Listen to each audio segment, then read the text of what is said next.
My name is Kayla, and here at MCTV, we are celebrating Women's History Month. Today, we're interviewing School Board Trustee Noelia Corzo of San Mateo.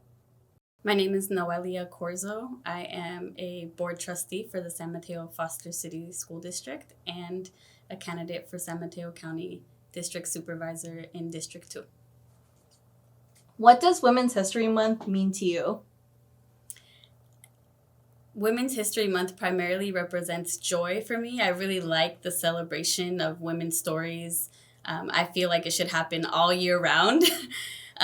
Many times women are the unsung heroes in families, in their communities, and you think about movements like the farm workers movement, for example, and how Cesar Chavez got a lot of the recognition and he has his day, but we have Dolores Huerta who, if she had not been part of that movement, and Cesar was quoted as saying it multiple times, like the movement wouldn't have been what it was.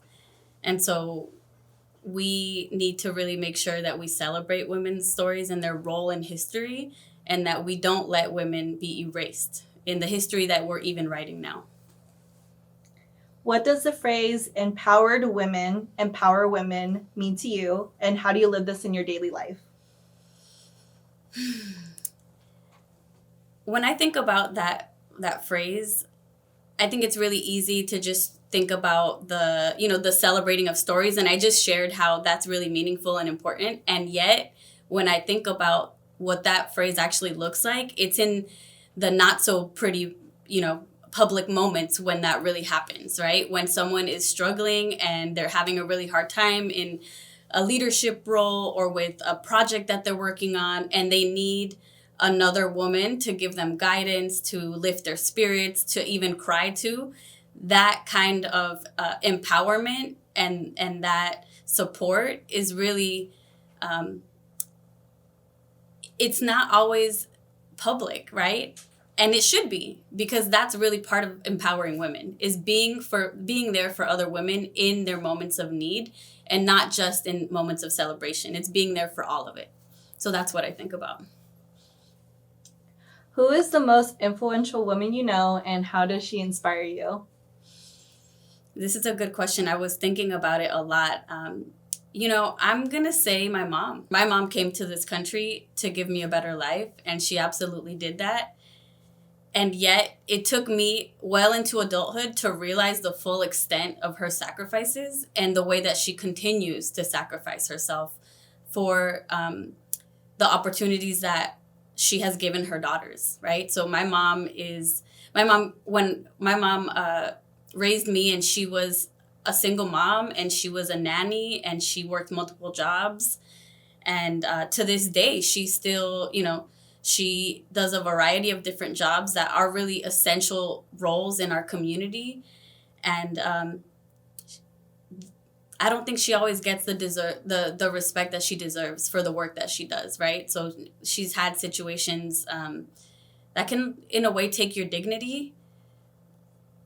And yet she is the most powerful and strongest woman I know. So I really think about my mom. Absolutely. It's always the mom. Before the beginning of your career, was there a time when you decided, hey, I'm going to make a difference and help the community? Can you recall a time when that was for you? Absolutely. When I graduated from Cañada College in Redwood City, I graduated with an AA in sociology. And I had, at that time, been working for a business consulting company for 3+ years. And so, they did accounting, and I had a lot of administrative and business experience. And I got a lot of advice to go into that field because it was better paid, and, I could have a better financial situation in my life and in my future. But I made a very clear choice to help my community. I made a very clear choice to take what I had learned and the skills that I had gained and turn that into a helping hand for other people. So I then went on to San Francisco State. I continued studying sociology. And when I graduated, I went to work with foster kids in a group home. And then I moved on to education and employment work, also with foster youth, just older foster youth.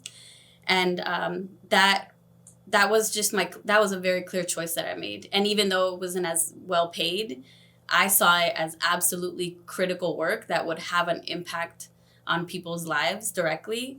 And I've taken that framework and those skills and all of those experiences that I had, both in school and in my early career. I've taken them with me everywhere that I've gone. And I still make that choice to this day. Running for San Mateo County Supervisor as a Latino woman, what obstacles do you face or have faced, and what strategies do you use to overcome these challenges? So there could be a lot of responses to this question, so I'll try to make it pretty direct and clear. Probably the biggest challenge is facing people or organizations or situations where people say that their values are one thing and yet their actions say another. And being the person and creating the opportunity to hold up a mirror to those people and say in a very gentle, loving way, I think we can do better. And I think that you can be part of that, and giving them that choice, right? To not just do things as they've always been done, but to actually take the risk of making a different choice, and not just saying that they believe in diversity and representation, and but actually making the choice to support candidates. And in my race, right, I'm the only woman in my race. And so I felt it was really important to give the community that option. And, how do I overcome that? I talked earlier about empowering women. I have a lot of women that I make phone calls to, and I need some uplifting, Shara being one of them. And I vent, and I forgive, and I come back, and I never turn away from people. I always, I want to continue to build bridges with people and really remind people that I'm here for all of our community, not just my own, not just people that look like me or talk like me, right? But everyone in our community. And I think that I believe that everyone has that intention, and yet I hold up that mirror the best that I can.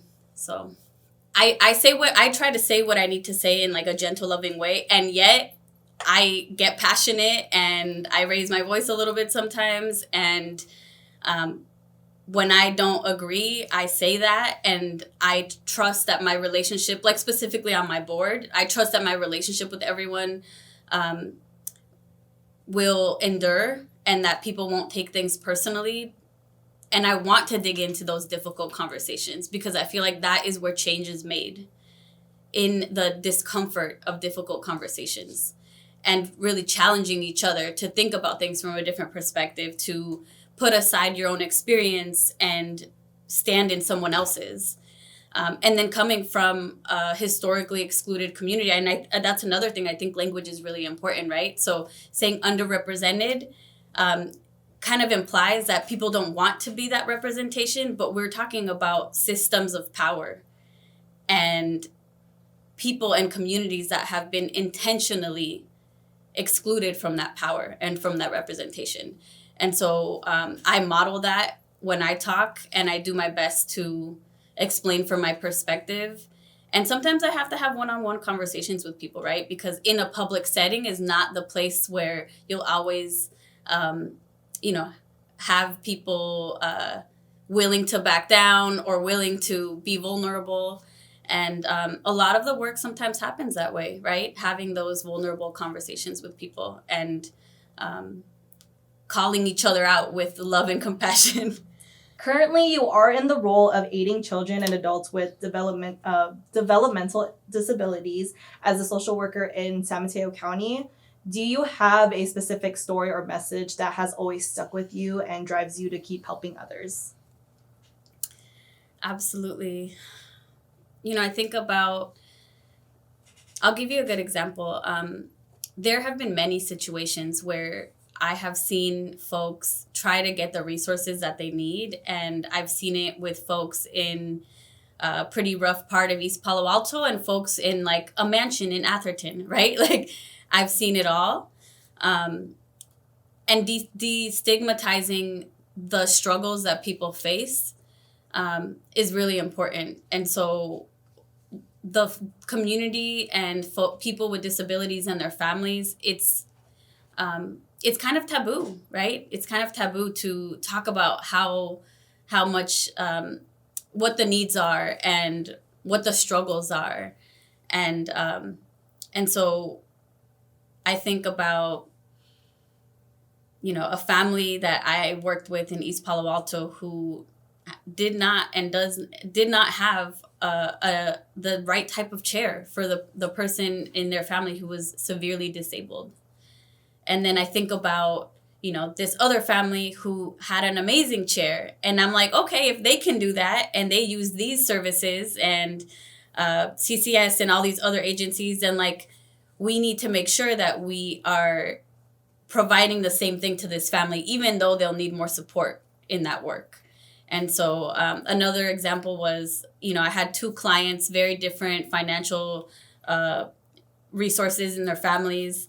And just these repeated situations where like this family advocated for these services through our agency. Okay, then that means that I will help this family advocate for the same, because if they deserve it, then so do they, right? So like, how do we interrupt those factors that lead to disparity in systems? So that's, I think, what keeps me going in my work. Why is it important that more women are represented in the workplace? I think it's important, and let me start over. Okay. It's important that women are represented in the workplace, and it's crucial that more women are represented in leadership roles in the workplace, because there's a difference, right? Sometimes companies are like, oh, you know, we have 50% women employees. And yet when you look at the actual pyramid of structure and of roles in the company, the women are sometimes more at the bottom, and there's not a woman in leadership. And so even though from the outside it looks like a really good stat to share, in reality, there is still that power imbalance, and those, you know, there's more work to be done. So it's really important, I think, because women have a different lens through which they see things, right? And I would argue that it's more of an equity-minded lens, because before most women even, and I won't say all, but before most women even step into the workplace, they have to make sure that their kids are okay. They have to make sure that they are helping take care of their parents and all of these additional roles that they carry in their day-to-day life, that sometimes men aren't as, I don't want to say burdened, but aren't as responsible for, right? And so all of those experiences, I think, lead to better policies. And when women get what they need, so do children, and so do elderly families and parents and people. So I think that's why it's important, because that diversity of thought, that diversity of experience, and also that that balance, right? That balance in not the power balance, but the balance in perspective leads to better work in any workplace. So, last question. What message would you like to send out to women and girls everywhere? I would say, si se puede. Talking about Dolores Huerta at the beginning of this interview just reminds me that translates into yes, we can, or yes, you can, or yes, it can be done. So it's like a flexible term, right? It can be used multiple ways.